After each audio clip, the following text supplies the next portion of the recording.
दोस्तों, आपने यह अक्सर सुना होगा कि जैसा आप सोचते हो वैसा ही आप बन जाते हो। तो हाँ, यह सच है, पर एक यह भी सच है कि आप जैसे लोगों के साथ रहते हो, जैसे माहौल में रहते हो, वैसा ही आप बन जाते हो। क्योंकि बेवकूफ़ इंसान भी अच्छी संगत में बैठने से खुद के विचारों में अच्छा परिवर्तन ला सकता है। क्योंकि जैसी संगत होती है वैसी ही रंगत होती है। तो इसी पर आधारित मैं आपको एक छोटी सी कहानी सुनाने वाला हूँ।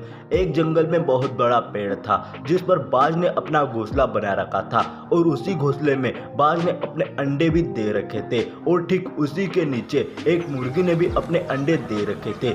एक दिन हवा के कारण उस बाज का अंडा नीचे गिरा और मुर्गियों भी अंडे में जाकर मिल गया। एक दिन समय आने पर उस मुर्गी के अंडे भी फूटे और साथ ही वह बाज का अंडा भी फूटा, और उसमें से बाज का बच्चा निकला।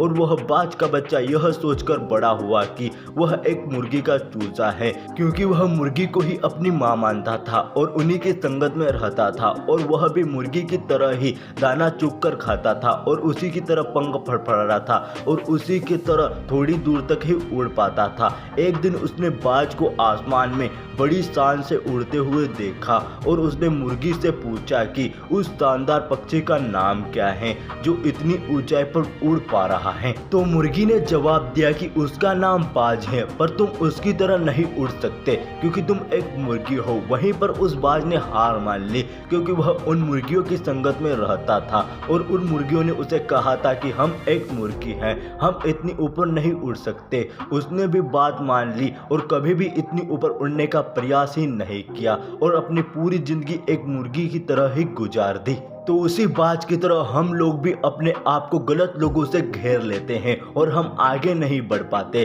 क्योंकि हम उनसे कुछ भी नहीं सीख पाते और हमारा नॉलेज कुछ भी नहीं बढ़ता।